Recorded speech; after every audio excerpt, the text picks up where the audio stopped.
CMTV, Chandelier Média, le média qui communique la vie.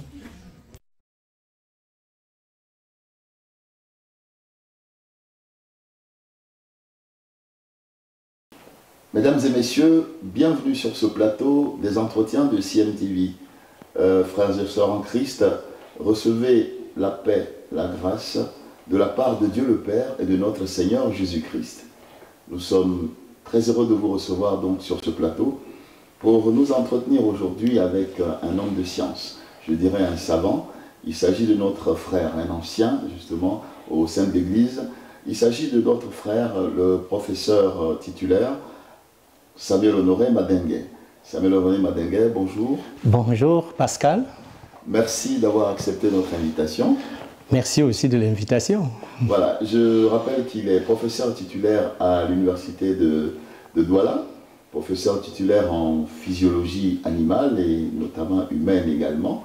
C'est un homme de science et il est vraiment pétri également de la parole de Dieu parce que, au-delà de ses activités professionnelles, il est très investi dans l'œuvre du Seigneur parce qu'il fait partie de ceux qui annoncent, je dirais, le royaume. Il annonce la parole de Dieu et il a beaucoup de choses à nous dire aujourd'hui dans le cadre de cet entretien. Je voulais brièvement rappeler donc qu'il est professeur titulaire à l'université de Yaoundé, de Douala, pardon, et que notre frère est âgé de 58 ans, il est marié. Et au-delà de ses activités quotidiennes, il a également très investi dans ce qu'on appelle, je dirais, la vie associative. Il dirige plusieurs sociétés savantes qu'il a contribué également à fonder et il pourra nous en dire quelques mots. Et je voudrais donc me tourner vers Samuel pour lui demander comment il s'est retrouvé à Paris, puisqu'il est normalement établi au Cameroun, mais il était donc de passage à Paris et nous avons tenu à l'inviter sur ce plateau parce qu'il avait beaucoup de choses à nous dire et il a beaucoup de choses à nous dire de la part du Seigneur. Alors Samuel, quel est l'objet de ton passage à Paris? Je dirais plus en France, puisque je n'ai pas seulement été à Paris, j'étais aussi à Saint-Étienne et à Lyon. Donc je suis venu là depuis le 28 novembre parce que je devais participer au congrès international de l'association des chercheurs en activité physique et sportive. C'est un congrès qui se tient tous les 2 ans. Donc il y a mon acte qui a été accepté pour une communication orale. Et donc je l'ai présenté le 31 octobre. Et après je suis allé à Saint-Étienne parce que j'avais un projet de recherche à présenter dans le but de le mutualiser avec l'université de Douala. Puis j'avais une autre communication à Lyon que j'ai faite hier avant de revenir sur Paris et je rentre au Cameroun demain. Voilà, donc nous allons nous éloigner donc de l'atmosphère des amphis et je dirais des salles de conférence pour revenir parler des choses du royaume, puisque nous avons voulu d'un commun accord mettre cet entretien sous l'égide du royaume et Samuel Madengue va nous parler du royaume aujourd'hui. Alors, Samuel Madengue, pourquoi vous voulez nous parler du royaume? De quoi s'agit-il quand on parle du royaume? Je dirais que tous les croyants, tous les enfants de Dieu ont eu cette promesse que notre Seigneur venait bientôt et qu'il fallait nous préparer pour hériter du royaume, prendre possession du royaume. Oui, c'est vrai que le royaume est très évoqué, dans le bon sens, parfois aussi dans un sens égaré. Je ne veux pas déjà a priori m'attaquer à cette doctrine qu'on entend aujourd'hui, qu'on appelle le royaume maintenant, où les enfants de Dieu pensent qu'ils doivent être des présidents, des gouverneurs, des ministres, etc. S'ils le deviennent, ce n'est pas un problème, mais ce n'est pas ça le royaume, effectivement. Aussi parce que c'est un commandement du Seigneur. Dans Matthieu chapitre 6, verset 33, je vais lire, c'est le Seigneur qui parle. Il dit « Cherchez premièrement le royaume de Dieu ». Je vais d'abord m'arrêter là. Cherchez premièrement le royaume de Dieu. Donc c'est un commandement que le Seigneur donne. Et en tant qu'un commandement, ceux qui se réclament donc être des enfants de Dieu doivent chercher à comprendre ce qu'est effectivement ce royaume. Et cela me conduit déjà à dire que lorsqu'on parle d'un royaume, il y a 4 entités qu'il faut considérer. Un royaume se voit déjà de manière territoriale, donc il y a un territoire que le royaume occupe avec des limites bien précises. La deuxième entité qu'il faut, bon, ce n'est pas dans un ordre hiérarchique, hein. La deuxième entité qu'il faut considérer, c'est qui est le roi de ce royaume. C'est là important, parce qu'aujourd'hui, nous allons le voir, que c'est le Seigneur Jésus-Christ. Il y a des gens qui ont pris la place du Seigneur Jésus-Christ et qui prennent cette place. La troisième entité, c'est quels sont les citoyens de ce royaume. Parce qu'un royaume s'entend par les citoyens de ce royaume. Et là encore, nous allons voir qu'il y a beaucoup d'égarements et beaucoup d'aberrations. Il y a des gens qui se réclament être du royaume alors qu'ils ne le sont pas. Et c'est pour cela que nous allons voir tout à l'heure dans les paraboles du Seigneur, il parle du royaume des cieux et il mentionne par exemple dans la parabole du bon et du mauvais grain, montrant ici qu'il y aura des livrets dans le royaume des cieux. Et même la parabole du filet qui est jeté dans la mer, qui ramène du poisson, il y aura du bon et du mauvais. Donc montrant que c'est ça que Matthieu appelle le royaume des cieux. Parce que nous verrons tout à l'heure la différence, parce que Luc parle beaucoup plus du royaume de Dieu. Nous allons faire cette différence. À quoi est-ce qu'elle consiste? Parce que parfois beaucoup ne font pas cette différence. Donc la dernière entité, c'est la constitution ou la loi fondamentale, c'est-à-dire dans ce royaume, comment les gens doivent se comporter. Et afin que nous puissions donc vérifier, élément par élément, si nous avons la même pensée quand nous parlons du royaume, selon les Écritures. Donc, je voudrais, comme je l'ai dit tout à l'heure, revenir un peu sur cette différence, si effectivement on l'a fait. Parce que quand nous lisons Matthieu, Matthieu parle beaucoup du royaume des cieux. Et parfois, dans les mêmes paraboles que Luc reprend, lui parle du royaume de Dieu. Est-ce que c'est la même chose? À certains égards, ça peut être la même chose, mais à d'autres égards, ça peut aussi être différent. Le royaume de Dieu, c'est le royaume éternel dont parlent les Écritures, qui est d'éternité en éternité, c'est-à-dire la sphère où règne l'éternel Yahweh. Donc, quand nous sommes nés de nouveau, nous recevons donc la promesse de ce que le Seigneur appelle la vie éternelle. Oui, c'est une promesse qui est accomplie lorsque nous naissons de nouveau. Elle est naturellement accomplie. Mais maintenant, par rapport au royaume, si je veux revenir là, par rapport au royaume, parce qu'il est important que nous établissions cette petite différence. Voilà. Le royaume de Dieu, c'est la sphère du règne de Dieu, c'est-à-dire la création. Celui-là, il est avant même que l'homme ne soit créé. Parce qu'avant que l'homme ne soit créé, Dieu est.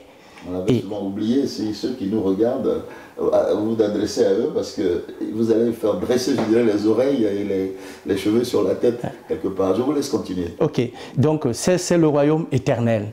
Et quand on parle du royaume de Dieu, c'est-à-dire que c'est Dieu qui règne.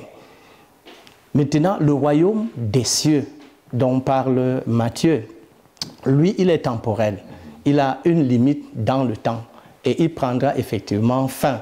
Donc nous pouvons voir par la venue du Seigneur Jésus-Christ que quand il dit que le royaume de Dieu est déjà au milieu de vous, il est déjà au milieu de vous par la venue du Seigneur Jésus-Christ. Et c'est ce royaume qui va et qui va se terminer par le règne de 1000 ans. Donc de manière temporelle, le royaume des cieux, lui, il aura une fin, alors que le royaume de Dieu, lui, il est éternel. Parce que après que le Seigneur Jésus-Christ aura ramené toutes choses à la soumission, la Bible dit que lui-même aussi remettra le règne au Père, afin qu'il n'y ait que l'éternel Dieu, c'est-à-dire le commencement, tel que les choses étaient au commencement. Et les pharisiens qui s'entretenaient avec le Christ, à qui le Christ a dit, le royaume de Dieu est au milieu de vous, n'étaient pas capables de comprendre ces choses-là. Oui, effectivement, ils ne pouvaient pas comprendre parce que les Juifs, dans leur entendement, quand on parle de Dieu, déjà, ils ne pouvaient pas voir que ce soit là au milieu de vous, tel qu'eux, ils l'entendaient, et que, effectivement, le Seigneur soit en train de parler de lui. Donc pour eux, c'est pour cela qu'ils pensaient que le Seigneur était en train de blasphémer, que le Seigneur était effectivement en train de blasphémer. Mais le Seigneur veut montrer donc, c'est pour cela que je veux aller dans une autre entité qui se trouve dans le royaume des cieux, qui est l'Église. Parce que quand nous lisons dans le livre d'Éphésiens, la parole de Dieu dit ceci au chapitre 3, « À moi, c'est Paul qui parle, qui suis le moindre de tous les saints, cette grâce a été accordée d'annoncer aux païens les richesses incompréhensibles de Christ et de mettre en lumière quelle est la dispensation du mystère caché de tout temps en Dieu qui a créé toutes choses, afin que les dominations et les autorités dans les lieux célestes connaissent aujourd'hui par l'Église. » Connaissent aujourd'hui par l'Église. Donc, dans le royaume des cieux, il y a donc le bon grain, le blé, qui est représentant ici de l'Église, par laquelle Dieu voudrait que les puissances dans les lieux célestes puissent connaître l'infinie grandeur de la sagesse de Dieu. Le royaume des cieux, lui, on va y trouver l'ivraie et le bon grain. Mais normalement, dans l'Église du Seigneur Jésus-Christ, qui est constituée de ceux qui sont nés de nouveau, on ne devait pas trouver l'ivraie. Parce qu'il y a les gens qui disent que l'Église est mélangée de l'ivraie. Non, le Seigneur, en interprétant cette parabole, dit bien que le monde, il s'agit bien du monde. C'est le monde qui est différent de l'Église. Je crois que cela étant maintenant établi, cette différence telle qu'il fallait l'établir, nous devons donc entrer dans les 4 entités que nous avons présentées tout à l'heure, à savoir, première entité, quel est le territoire de ce royaume dont nous devons parler. Parce que le territoire ici n'est pas quelque chose de visible. Ce n'est pas quelque chose de visible, c'est là où règne, là où est établie la puissance du Seigneur Jésus-Christ. Et cette puissance du Seigneur Jésus-Christ est établie sur toutes les nations, normalement. Et est représenté par tous ceux qui sont nés de nouveau. Donc ce territoire, c'est toutes les nations. Allez dans toutes les nations, faites des disciples, et c'est ainsi que le royaume du Seigneur Jésus-Christ s'établit, et il est révélé et manifesté par l'Église, qui est son corps. Parce que quand il dit « le royaume de Dieu est au milieu de vous », en fait, il parle de lui. Et lui, c'est qui? C'est lui qui est en fait l'Église. Voilà, parce que l'Église est le corps de Christ. Donc, il manifeste ainsi que c'est par l'Église que ce royaume doit être manifesté dans la puissance. Et je ne veux pas écorcher ou peut-être amener une certaine polémique. C'est pour cela que des gens parlent de l'Église catholique. Catholique, c'est-à-dire universelle. Donc, il y a cette universalité de l'Église, mais qui est l'Église du Seigneur Jésus-Christ, et non pas l'Église telle que les gens pensent. Donc voilà un peu pour ce qui concerne son territoire. Donc il ne faut pas circonscrire le territoire au dénominationnel, j'allais dire. Oui, ça c'est un égarement. Ça ne peut pas être une dénomination, autant que l'Église elle-même n'a pas de dénomination. C'est le corps de Christ, et nous verrons tout à l'heure quels sont les citoyens, n'est-ce pas, de ce royaume. Donc cela étant établi, le territoire, maintenant la question c'est, qui est donc le roi de ce royaume? Qui est le roi de ce royaume? Je parle du roi de ce royaume, parce que ça nous intéresse, puisque nous parlons du royaume, nous avons la promesse de faire partie de ce royaume, mais on aimerait bien savoir qui nous dirige dans ce royaume. Voilà. Je voudrais déjà lire ce passage de Jean chapitre 18, verset 36. Il est écrit, c'est le Seigneur Jésus-Christ qui parle. Il dit, mon royaume n'est pas de ce monde.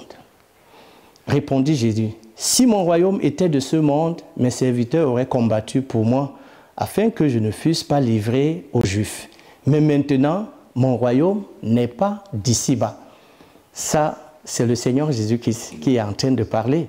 Et je pense qu'a priori, cela se met en contradiction avec ce que nous entendons aujourd'hui. C'est une doctrine qui pense que le royaume, dans sa manifestation, qui est physique, était déjà là. C'est-à-dire que les enfants de Dieu pensent qu'ils peuvent déjà être des ministres et ils pensent que c'est ça, être dans le royaume.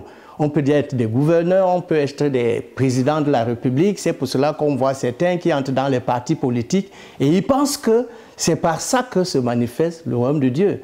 L'apôtre Paul dit que... Il parle peut-être du principe qu'en étant dans les institutions que le monde a créées, on peut impacter, influencer et faire passer les valeurs chrétiennes et les vertus que le Seigneur souhaite voir porter les membres, les citoyens de ce fameux territoire. Je n'en disconviens pas. Je ne suis pas contre qu'un enfant de Dieu soit ministre ou gouverneur. Daniel l'a été, Joseph l'a été, mais seulement ni Joseph ni Daniel ne sont allés constituer des partis politiques. C'est Dieu qui, dans sa souveraineté, les a élevés. Et je pense que pour manifester ce royaume, Pierre et Jean et Paul, etc., n'ont pas eu nécessairement à devenir ministres dans les gouvernements temporels. Ils ont manifesté la puissance de ce royaume et je pense même qu'ils l'ont manifesté plus que ceux qui pensent que par leur présence dans les gouvernements aujourd'hui. Donc nous convenons que ce n'est pas parce qu'on est ministre, etc. Parfois même, certains se sont compromis, se sont laissés engluer en mangeant les mets de la table de Nebuchadnezzar, ce que Daniel avait refusé. Donc la manifestation de ce royaume, c'est, comme Paul le dit, ça ne consiste pas dans le manger et le boire. Le manger et le boire ici, c'est tout ce qui est matériel. Mais c'est la paix, c'est le repos et c'est la puissance. C'est ça, ce royaume, comment il doit effectivement se manifester. Je continue en parlant du roi. Dans Éphésiens chapitre 1, verset 20, il est écrit « Il a déployé en Christ, en le ressuscitant des morts et en faisant asseoir à sa droite dans les lieux célestes, au-dessus de toute domination, de toute autorité, de toute puissance, de toute dignité et de tout nom qui se peut nommer non seulement dans le siècle présent, mais encore dans le siècle à venir. Il a mis tout sous ses pieds et il a donné pour chef suprême de l'Église, qui est son corps, la plénitude qui remplit tout dans tout. C'est toujours le royaume. Et c'est le roi dont il est question ici. Je continue de parler de ce roi-là. Dans Colossiens chapitre 1, à partir du verset 15, ce roi est l'image du Dieu invisible, le premier-né de toute la création, car en lui ont été créées toutes les choses qui sont dans les cieux et sur la terre, les visibles et les invisibles, trône, dignité, domination, autorité. Tout a été créé par lui et pour lui. Il est avant toute chose, et toute chose subsiste en lui. Il est la tête du corps de l'Église. Il est le commencement, le premier-né d'entre les morts, afin d'être premier en tout. Je continue de parler de ce roi. Je veux vraiment le présenter, je veux me concentrer parce que c'est lui qui est la fin de toute chose. Et c'est sur lui que doit être porté, n'est-ce pas, nos regards. Et j'aime m'arrêter à continuer de parler de lui. Dans Ésaïe chapitre 53, voici ce qui est dit de lui. Il s'est élevé devant lui comme une faible plante, comme un rejeton qui sort d'une terre desséchée. Il n'avait ni beauté, ni éclat pour attirer nos regards, et son aspect n'avait rien pour plaire. Ça, c'est déjà la description de l'Église, ce que l'Église devait être en réalité. Méprisé et abandonné des hommes, homme de douleur et habitué à la souffrance, semblable à celui dont on détourne le visage, nous l'avons dédaigné, nous n'avons fait de lui aucun cas. Je continue de présenter, ou bien les Écritures continuent de présenter ce roi. Ayez en vous les sentiments qui étaient en Christ, lequel, existant sous forme de Dieu, n'a point regardé comme une proie arrachée d'être l'égal avec Dieu, mais s'est dépouillé lui-même en prenant une forme de serviteur, en devenant semblable aux hommes. Et ayant paru comme un simple homme, il s'est humilié lui-même, se rendant obéissant jusqu'à la mort, même jusqu'à la mort de la croix. Voilà comment est présenté ce roi, qui est né dans l'étable. Voilà comment est présenté ce roi. Et quand nous connaissons ce roi, nous les citoyens, ou ceux qui se réclament être les citoyens, il y a tellement de grâces, de bénéfices, et nous entrons dans un très grand repos, tel que ce roi est décrit. Vraiment, il ne ressemble à aucun de nos présidents aujourd'hui. Oui, mais justement, à cette époque, les Juifs avaient été quelque peu déçus, parce que quand on regarde le contexte de l'époque, la domination romaine, l'occupation, j'allais dire, par des garnisons, ils s'attendaient à ce que le roi qui était annoncé vienne les délivrer du joug de l'occupant. Donc, or là, le portrait qui est donné de ce roi, il est tout en faiblesse. Oui, oui, par rapport aux valeurs qui sont celles des hommes. Voilà, c'est pour cela que cette description ne ressemble à aucun président aujourd'hui, ni au roi que nous avons, les monarques que nous avons connus dans les Écritures. Et c'est effectivement l'une des raisons pour laquelle les Juifs n'ont pas pu reconnaître en lui le roi de ce royaume, parce qu'ils ont cru que c'était un royaume physique, alors que ce royaume physique dont nous allons parler, c'est encore à venir, c'est-à-dire va se manifester dans le règne de 1000 ans. Ce que le Seigneur Jésus-Christ est venu dans sa première venue, c'était pour sauver l'homme du péché. Et c'était pour constituer, bâtir son Église, afin que par cette Église, justement donc, les puissances, pas seulement terrestres, mais les puissances et les dominations même dans les lieux célestes, puissent connaître l'infinie grandeur de la puissance de Dieu. Donc, voilà comment Dieu a voulu que ce roi vienne dans sa première venue. La Bible nous montre très clairement qu'il reviendra dans la gloire. Qu'il reviendra dans la gloire, et en ce moment, selon la prophétie de Daniel, il reviendra donc pour délivrer effectivement Israël. Donc pour le moment, le roi est venu pour établir l'Église. Et cette Église, c'est le rassemblement de tous qui sont rachetés des nations, c'est-à-dire le grec, et du juif. Et nous allons parler dans la suite des citoyens de ce royaume. Qui sont ces citoyens de ce royaume? Et quand nous regardons donc ce roi qui a été élevé, il n'a pas d'éclat. Il n'a rien qui attire les regards. Aujourd'hui, si nous considérons que les hommes disent « Église », l'Église devait ressembler à ce roi. Comment il s'est manifesté aux hommes? Il n'a pas d'éclat. Il n'a rien qui attire les regards. C'est une contradiction avec ce que nous voyons aujourd'hui. Des hommes qui passent des décennies, voire des centenaires, à construire des choses qui frappent juste des yeux. Alors que Dieu n'y se trouve pas. Il a dit qu'il n'est pas dans ce qui est bâti de main d'homme. Donc Dieu a voulu que l'Église soit dans ce qui peut sembler vil. Parce que l'apôtre Paul dit que ce n'est pas des choses qui ne sont pas. Ce n'est pas des choses viles. Ce n'est pas des choses qu'on ne considère pas. Que Dieu veut confondre le monde. Il est dit de lui qu'il n'avait pas où reposer la tête. Le Seigneur Jésus-Christ n'avait pas où reposer la tête. Mais c'est de lui, par lui et pour lui que le Père a fait toutes choses. Je crois que le chrétien qui considère ce roi, il entre dans le repos. Quand je me vois habillé comme je suis habillé, quand je vois la maison que le Seigneur m'a accordé la grâce d'avoir, je me dis, mais qui suis-je devant le roi de gloire, qui a créé toutes choses? Et j'ai compris par là que murmurer, c'est un très grand péché. Et quand on lit dans 1 Corinthiens chapitre 10, Dieu avait puni Israël à cause du murmure. Beaucoup d'enfants de Dieu murmurent aujourd'hui. Mais quand nous nous référons au roi de ce royaume, nous pouvons entrer dans le repos et connaître véritablement le repos. Si j'ai déjà une chambre où je peux dormir, je rends grâce à Dieu. Parce que le roi de ce royaume n'en a pas. Je ne dois pas déduire Dieu de moi, mais je dois me déduire de Dieu. Parce que ce que David avait fait, par exemple, il dit, moi j'habite dans une maison de cèdre, et l'arche de Dieu habite dans une tente. Je vais construire une maison de cèdre à l'arche de l'Éternel. Dieu le ramène plutôt à l'inverse. Où il dit que depuis que j'ai marché dans le désert, est-ce que je me suis plaint à toi? Est-ce que j'ai demandé qu'on me construise?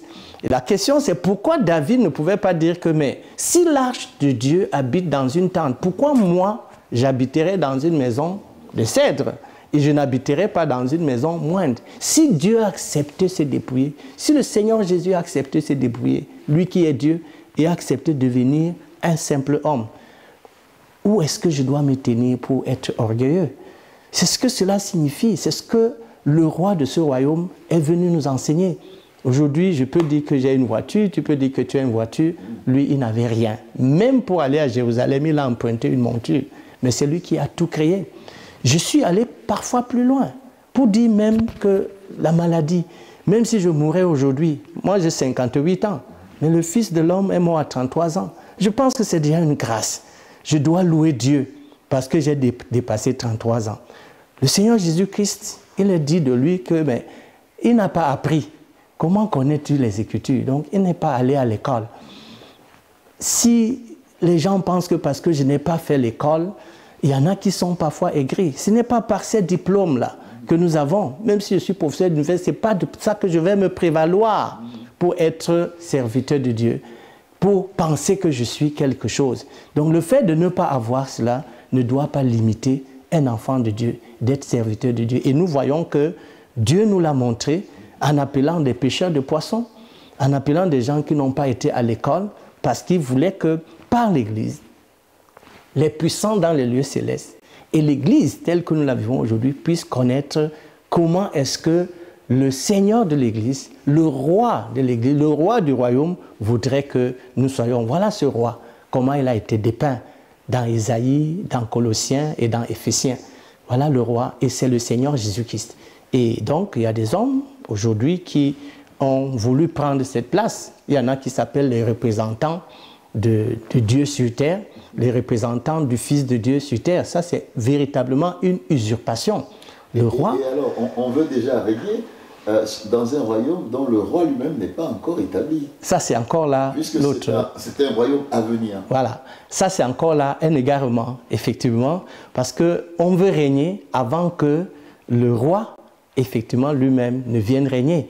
Et nous avons cette doctrine aujourd'hui qu'on appelle le royaume maintenant, qui n'a rien à voir, effectivement, avec l'Église. Ce que Dieu veut maintenant, c'est que son royaume soit manifesté par l'Église. Son royaume soit manifesté par l'Église. Maintenant, nous allons continuer pour voir quels sont les citoyens de ce royaume. Quels sont les citoyens de ce royaume? Nous allons lire dans 1 Pierre chapitre 2, à partir du verset 4.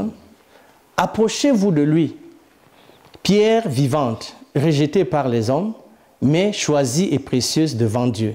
Et vous-même, comme des pierres vivantes, édifiez-vous pour former une maison spirituelle, un saint sacerdoce, afin d'offrir des victimes spirituelles agréables à Dieu par Jésus-Christ. » Dans 1 Corinthiens chapitre 12, verset 12, « Car comme le corps est un et a plusieurs membres, et comme tous les membres du corps, malgré leur nombre, ne forment qu'un seul corps, ainsi en est-il de Christ.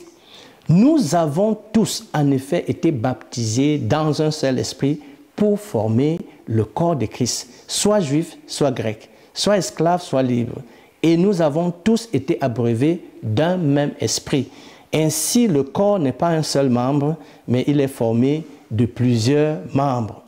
Donc voilà les citoyens de ce royaume. Les citoyens de ce royaume, c'est tout ce qui est exclusivement, tous ceux qui ont été baptisés du Saint-Esprit. C'est ceux-là qui constituent ce royaume. Nous savons qu'il y a des gens qui se sont infiltrés, c'est-à-dire livrés, et le mauvais poisson. Mais ce qui constitue le royaume, qui est considéré devant le Seigneur par l'Église, c'est tous ceux qui sont nés de nouveau, qui ont été baptisés du Saint-Esprit.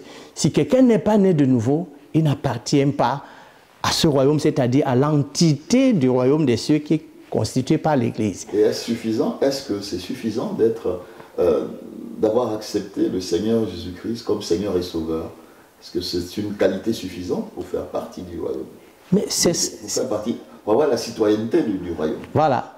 Pour avoir effectivement la citoyenneté du royaume, c'est par la naissance d'eau et d'esprit. C'est ça qui nous confère, c'est ça qui confère à un homme le droit de citer, la citoyenneté dans le royaume. Bien que... D'où le trouble de Nicodème qui pensait qu'il fallait être né de nouveau. Rentrer dans le ventre, voilà, de rentrer dans le ventre de sa mère. Non, il s'agissait ici de la vie que le Seigneur Jésus-Christ donne, de la vie qui vient d'en haut, d'eau et d'esprit. Et c'est seulement dans ceux-là qui sont les citoyens, normalement, de ce royaume. Mais quand vous considérez une nation, il y a des étrangers qui viennent aussi, qui sont dans une nation. Mais on connaît les citoyens légitimes. C'est ceux qui ont cette naissance dans cette nation-là. Donc ici, c'est une naissance qui est de sang. Parce que le Seigneur Jésus-Christ, quand il parle à Nicodème, que tu as évoqué tout à l'heure, il dit, il leur a donné le pouvoir de devenir enfants de Dieu. C'est-à-dire citoyens ou concitoyens avec le Seigneur Jésus-Christ, pour utiliser l'expression de Paul. Donc, il leur a donné le pouvoir de devenir enfants de Dieu. Ils ne le sont pas par la volonté de l'homme, par la volonté de la chair, ni par le sang, mais par la puissance que Dieu donne de devenir enfant de Dieu.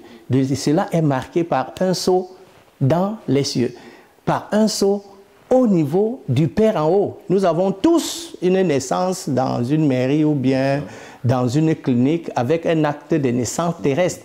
Mais les citoyens, pour le royaume de Dieu, c'est ceux qui ont une naissance céleste.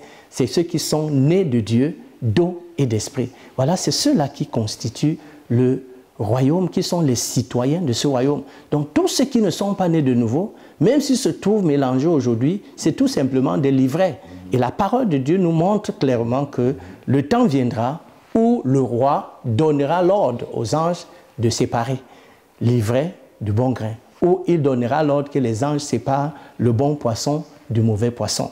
Donc il est important que ceux qui se sont trouvés dans le royaume, si je peux le dire par infraction, qu'il ait à se poser des questions s'ils sont effectivement des citoyens de ce royaume qui va se manifester, qui est déjà là au milieu des hommes, mais qui est encore à se manifester pendant le règne de 1000 ans. Parce que nous allons voir que même à l'intérieur de la maison, même parmi tous ceux qui sont nés de Dieu, ce ne sont pas tous ceux-là qui auront la gloire et le privilège de régner avec Christ. D'où l'injonction du Seigneur qui nous dit « Prenez possession du royaume », c'est-à-dire tous les rachetés, tous les baptisés et tous ceux qui sont nés de nouveau. Il nous enjoint de nous comporter de manière à faire partie de ceux qui auront ce sceau qui est mis sur eux dans les cieux. Parce que, effectivement, quand il dit que ce sont les violents qui s'emparent du royaume des cieux, ça veut dire que ce n'est pas facile de porter cette citoyenneté. Oui, c'est vrai que ce que tu évoques dans Matthieu 24, 25 aussi, parce qu'il y a des paraboles que le Seigneur donne à partir de Matthieu 24. Il y a surtout dans ce qu'il dit, prenez possession du royaume. C'est vrai que ça concerne un autre aspect, parce que c'est un jugement entre les brebis et les boucs. Bon, donc c'est un jugement qui est beaucoup plus parmi ceux qui ne connaissent pas le Seigneur, en vue de ceux qui seront transposés dans le royaume de 1000 ans. Mais pour ceux qui sont nés de Dieu, pour ceux qui sont nés de Dieu, a priori, ils sont passés de la mort à la vie. Ils ont reçu le sceau. Mais maintenant, étant dans la maison, le Seigneur viendra pour établir un jugement.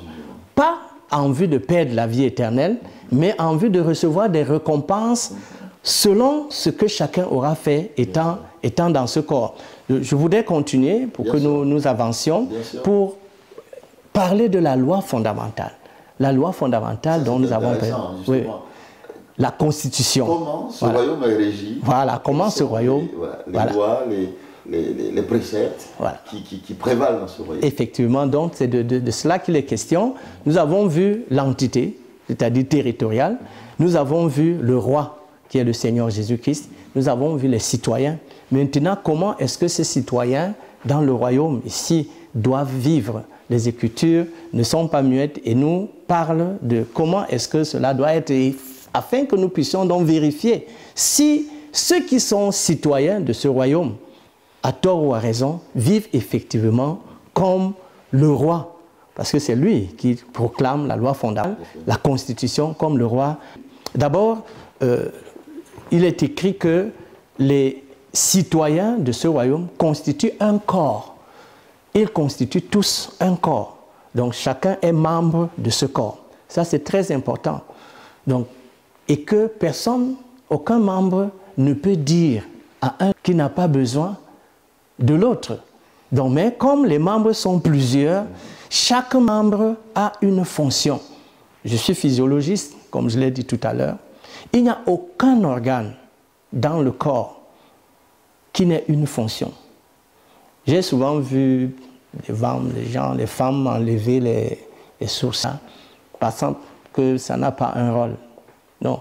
Tout ce que Dieu a mis dans le corps a un rôle, a une fonction. Et Dieu ne voit chaque membre que comme fonction, a priori. C'est pour cela que dans la parabole des talents, quand il parle, chaque serviteur a au moins un talent. Un talent. Et c'est donc comme ça qu'il faut voir comment vit ce royaume-là, c'est-à-dire l'Église. Nous sommes donc un corps. Chacun pour sa part est vu devant Dieu comme une fonction. Et il doit accomplir cette fonction-là. C'est pour cela que dans la vie de l'Église, il est important que chaque membre sache que son absence dans l'Église peut causer un tort. C'est des choses que nous devons comprendre, nous, dans l'Église. Je ne m'appartiens plus. Et si Dieu m'a donné un don ou un ministère, je dois le faire valoir. Je dois le mettre au bénéfice de tous les frères. Ce qui fait qu'on ne doit pas me demander de venir aux assemblées, de venir aux réunions, parce que je dois me rendre compte que si, par exemple, j'aime prendre cet exemple, hein, si je suis le nez et je ne suis pas là ce jour-là, parce que toi, tu peux être les yeux, mais s'il y a le gaz qui s'échappe, peut-être de la cuisine, les yeux ne vont pas voir, mais le nez peut sentir. Mais parce que le nez est absent, il est possible que la maison brûle ce jour-là. Et je serai responsable parce que j'ai été absent ce jour-là. Donc un chrétien, un enfant de Dieu doit être assidu aux réunions. Il doit être régulier aux réunions parce que Dieu le voit comme une fonction. Dieu le voit comme jouant un rôle important pour l'édification des autres et pour l'édification de l'Assemblée. Et toujours concernant les citoyens de ce royaume, le Seigneur dit dans Matthieu chapitre 23 que nous ne devons appeler personne maître. Nous ne devons appeler personne père. Mais vous êtes tous frères. Vous êtes tous frères. Donc ici, le Seigneur établit une relation qui fait que chaque membre doit considérer l'autre comme étant frère. Bien sûr, je ne suis pas en train de dire qu'il n'y a pas les apôtres, il n'y a pas les prophètes, il n'y a pas en fonction du niveau d'autorité que Dieu a. Mais à la base, nous sommes tous frères et nous nous servons les uns les autres. Nous rendons ministère les uns les autres. C'est ça ce corps. Le Seigneur continue, ou bien l'apôtre Paul continue, sous l'inspiration du Saint-Esprit, que personne, aucun membre ne doit dire que l'autre n'est pas utile. Ou bien on ne doit pas avoir dans ce corps-là certains qui sont appelés serviteurs de Dieu et les autres, je ne sais pas trop comment on les appelle. Parce que chaque membre sert. Donc cette dichotomie, cette division qu'on a mise aujourd'hui dans l'Église, où on appelle certaines personnes serviteurs de Dieu et on les voit souvent assis devant les cérémonies en des places particulières, ce n'est pas de l'Église, pas du royaume de Dieu. Ce n'est pas du royaume de Dieu, c'est déjà un autre royaume. Dans l'Église, nous sommes tous frères.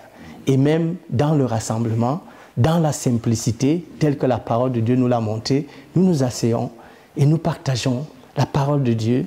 Quelqu'un a-t-il un chant? Quelqu'un a-t-il une langue? Quelqu'un a-t-il une exhortation? C'est dans cette simplicité. Voilà la constitution que le Seigneur a laissée par les apôtres. Et c'est comme ça que les choses devaient normalement fonctionner. Je continue dans cette constitution. La constitution veut aussi que la gestion d'un certain nombre de choses soit de manière claire et qu'elle soit établie selon ce que la parole de Dieu recommande. Par exemple, il y a la gestion des biens de l'Église, si nous pouvons le dire ainsi. L'apôtre Paul, par le Saint-Esprit, qui promulgue cette loi fondamentale, cette constitution, nous montre simplement que des choses comme les dîmes, telles qu'on l'entend aujourd'hui, ça ne fait pas partie de l'Église. La dîme ne fait pas partie de l'Église. La dîme est du judaïsme. Donc, les gens font le mélange entre le judaïsme et l'Église. Non, l'Église, c'est autre chose. L'Église, ce n'est pas le judaïsme. La dîme appartient au judaïsme. Quand nous vous lisons dans 2 Corinthiens chapitre 8 et 2 Corinthiens chapitre 9, l'apôtre Paul nous donne comment est-ce que toutes ces choses-là doivent être réglées. Et ceux qui nous entendent voudront bien aller lire. Dans cette expression, il dit que c'est d'abord librement, selon ce que chacun a décidé dans son cœur. Donc il n'y a aucune contrainte. Il y a des gens aujourd'hui, je suis sûr, que si le Seigneur revenait, il va encore prendre la verge. On trouve aujourd'hui dans des gens qui se sont égarés et qui se sont éloignés de la Constitution, qui font le commerce dans la maison de Dieu. Ceux qui ont 100 000 francs, venez. Ceux qui ont 50 000 francs, vous venez. Et ça n'a rien à voir avec la Constitution. Ils sont hors de la Constitution. Et les hommes rendant compte de tout cela au jour du tribunal de Christ. Ça n'existe pas dans la constitution de l'Église. Avant que tu continues, je veux dire que parmi ceux qui nous regardent, tu ne vas pas te faire que des amis. Non, je le sais pertinemment que je peux même être lapidé, mais cela ne change en rien. Oui, je le sais que je ne suis pas là pour faire des amis, mais je suis là pour proclamer la parole de Dieu. Telle que, si quelqu'un a un argument contradictoire, je serai prêt à le rencontrer. Donc je suis là pour lire ce que les Écritures disent. J'ai donné des références, ce n'est pas dans ma tête. Bien sûr. Je voudrais que les gens lisent 2 Corinthiens chapitre 8, 2 Corinthiens chapitre 9. Et c'est comme ça que les choses étaient au commencement. Personne ne disait que ces choses lui appartiennent en propre. Et même lorsque nous voyons, vous pouvez lire dans Romains chapitre 16, lorsque Paul prend en charge, par exemple, de porter les donations des autres églises, parce qu'il y avait la faim à Jérusalem, la Bible dit que ces donations étaient destinées aux pauvres parmi les saints. Ce n'était pas pour tout le monde. C'était aux pauvres, parce que c'est le pauvre qui est dans le besoin. Donc, il y a dans la nouvelle alliance, dans la dispensation de l'Église, des dispositions nouvelles qui ont été établies. Ce n'est plus l'ancienne alliance, ce n'est plus la dispensation de Moïse, nous sommes dans la dispensation de l'Église. Et l'Église, ce n'est pas le judaïsme, et l'Église, ce n'est pas le monde. L'Église a un roi, il a un royaume. C'est une race, c'est un peuple, c'est un royaume à part. La même chose qu'aujourd'hui, je suis sacrificateur, tu es sacrificateur, mais ce n'est pas par les habits que je vais abhorrer que je suis sacrificateur. Ce n'est pas les animaux que je donne, ce n'est pas la chèvre ou bien le bouc que je vais sacrifier, mais le sacrifice, c'est la louange de mon cœur. Donc nous voyons ici qu'il y a un changement de disposition et c'est ce que Hébreu dit. Donc il faut qu'on entre dans la nouvelle alliance et dans la constitution de la nouvelle alliance. La Bible parle de la position, par exemple, de la femme.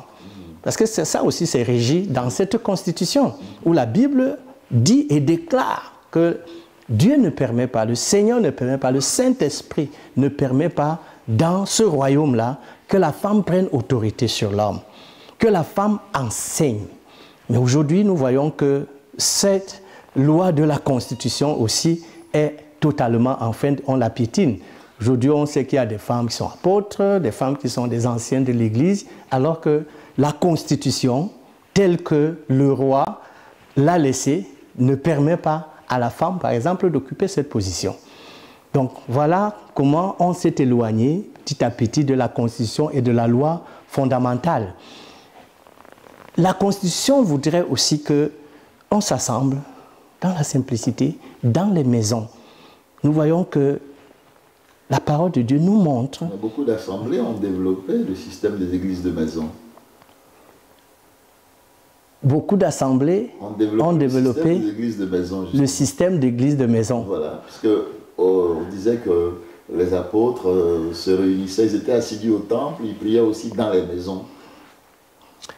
Je crois que quand tout à fait dans la même logique, là. Quand nous lisons le livre des Actes, il faut comprendre dans les écrits, surtout du Nouveau Testament, il y a les évangiles. Les évangiles correspondent à ce que le Seigneur dit dans Jean. Le Saint-Esprit vous rappellera tout ce que je vous ai enseigné. Parce que les évangiles sont écrits après que le Seigneur est parti. Donc, parce que le Seigneur dit, le Saint-Esprit, quand il viendra, vous rappellera. Les épîtres, enfin, je prends d'abord Actes des Apôtres. Actes des Apôtres, le Seigneur dit, quand il viendra, il vous conduira. Dans le livre des Actes des Apôtres, c'est beaucoup plus un journal qui raconte ce qui se faisait. Maintenant, toujours le même Saint-Esprit, parce qu'il a 4 activités. Quand il viendra, il vous enseignera toutes choses. Donc, quand nous lisons les épîtres établissent comment l'Église, c'est vraiment ça qui est la constitution même de l'Église, les épîtres, qui disent comment est-ce que cela doit être fait. Et puis maintenant, l'autre 4e activité, c'est il vous annoncera. Ça, c'est l'aspect prophétique, ou le ministère prophétique que le Saint-Esprit, donc le livre d'Apocalypse, etc., devait apporter. Quand nous lisons dans les épîtres, je prends un exemple, les gens, parfois dans l'assemblée, parlent, tout le monde commence à parler en langue, bon, ils disent que c'est ce qui s'est passé le jour de la Pentecôte. Bon, encore que nous tenons dans les Écritures, ce n'était pas dans ce désordre. C'est pour cela que nous voyons que, voilà, nous voyons que Paul, maintenant, dans les Épîtres, réglemente comment cela doit se faire. Donc, on ne doit pas parler en langue s'il n'y a pas d'interprétation. Et il dit même qu'on parle un après l'autre, tout après tout, que Dieu est un Dieu de désordre. Or, il y a quelque chose qui s'est passé dans les actes, mais maintenant, il y a ce qui est établi selon la doctrine des apôtres et des prophètes. L'Église, les dénominations n'ont aucune raison d'être. Le Seigneur n'a pas laissé de dénominations. Il a laissé l'Église. Donc, l'Église, les dénominations ont développé le système d'église de maison. Ça n'a aucun sens. Ça n'a aucun sens. L'Église est dans la maison, a priori. Donc, il n'y a pas la dénomination qui est au-dessus de l'Église qui se tient dans la maison. Donc, c'est déjà une aberration que de se dénommer. C'est déjà une aberration que de se dénommer, de commencer à s'appeler « je suis de Paul », « je suis de Céphas », « je suis de tel, d'Apollos ». Non, Paul condamne, et les Écritures condamnent déjà cela dans le royaume. Le royaume, c'est une seule entité. Il n'y a pas plusieurs royaumes à l'intérieur de ce royaume. Il y a un seul roi et il y a un seul royaume. Et maintenant, les citoyens de ces royaumes habitent dans les maisons où ils partagent dans la simplicité la parole de Dieu, où ils partagent les prières, où ils partagent le pain et partagent la coupe. Voilà quelle est l'activité basique. Et dans cette réunion basique, quelqu'un a-t-il une parole d'exhortation? Il la donne. Quelqu'un a-t-il un chant, un cantique? Il chante. Et tout le monde chante. Maintenant, toujours dans cette constitution, ceux qui ont des ministères exercent dans leur ministère. L'évangéliste va évangéliser. Nous avons vu une distorsion encore qu'on a apportée dans la Constitution, où parce que quelqu'un, peut-être il est évangéliste, du coup, on commence à l'appeler pasteur. Tout ça, ce sont des mélanges qui n'ont aucun sens. On commence à l'appeler pasteur. Ou bien parce qu'il est évangéliste, il devient aussi automatiquement pasteur. Non, l'évangéliste, son rôle, c'est d'aller, de prêcher la bonne nouvelle dehors. Et quand les âmes viennent, les pasteurs s'en occupent. Parce qu'en passant, ce n'est pas le pasteur, mais l'Église était confiée aux anciens. Parce que ce sont les anciens de l'Église, en fait, qui sont ces pasteurs-là. Ce ne sont pas des gens qui sont allés dans un institut biblique ou bien dans une faculté de théologie et qui, à l'issue d'une diplomation, deviennent pasteurs. Ça, ce n'est pas de la constitution du royaume de Dieu. Ça, c'est ce que les hommes ont établi. J'appelle ça souvent la constitution de Jéroboam. Vous savez, vous connaissez le roi Jéroboam que Dieu avait établi comme roi d'Israël. À un moment, il a dit que s'il laisse comme ça, les gens vont aller adorer à Jérusalem. Et il a constitué un système parallèle qui n'avait rien à voir avec la constitution que Dieu avait établie. Dieu avait fait résider son nom à Jérusalem. Et la sacrificature, c'était une sacrificature lévitique. Mais la Bible dit qu'il a nommé ses prêtres à lui. Il a nommé, il a même créé les veaux d'or en disant que voilà votre Dieu qui vous a délivré de l'Égypte. Il a fabriqué ses fêtes. On savait que certaines fêtes, par exemple, c'était au 7e mois. La Bible dit que lui, il a fait ses fêtes au 8e mois. Donc, il a changé tout ce que Dieu avait établi, la Constitution.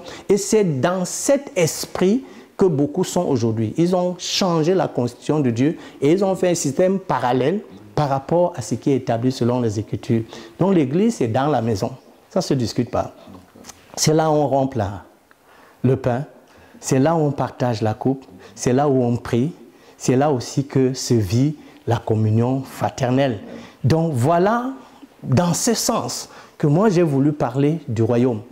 Le royaume ici, actuellement, c'est représenté par l'Église. Maintenant, cette Église est en vue de ce que les hommes appellent aujourd'hui le royaume maintenant. Et ce royaume maintenant dont il parle en réalité, c'est plutôt un royaume à venir. Parce que le roi est parti se faire investir.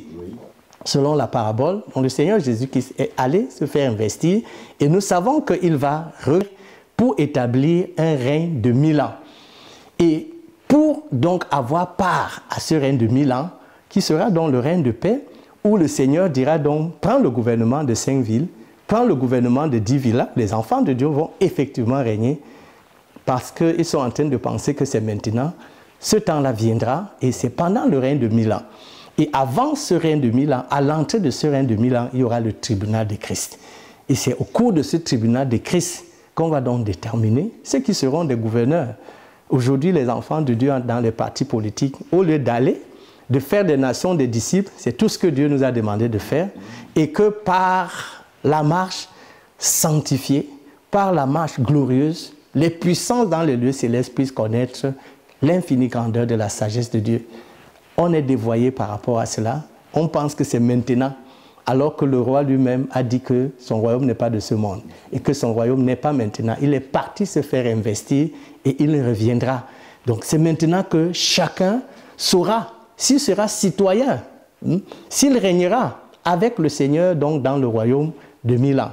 Nous avons des paraboles qui nous montrent que ce n'est pas tous ceux qui seront nés de nouveau qui régneront avec le Seigneur. Nous avons la parabole des talents où un a enterré son talent. Donc il y a beaucoup de choses qui seront jugées.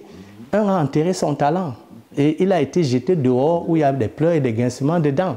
Nous avons la parabole des 10 vierges où 5 ont été folles et elles ne sont pas entrées dans le règne avec le maître, avec le roi.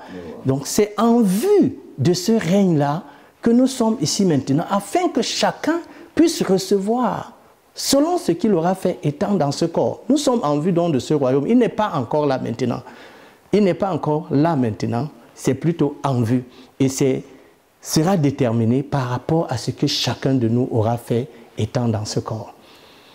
D'où la nécessité qu'il nous trouve saints, sans tache et irrépréhensibles pour pouvoir être éligibles à entrer dans ce royaume. Pour être éligible dans ce royaume, effectivement, donc il faudra que, d'une part, chacun de nous puisse veiller et prier. C'est ce qu'il a dit. On ne connaît ni l'heure ni le jour. Parce qu'on ne connaît ni l'heure ni le jour. Il faudra que chacun fasse valoir son talent.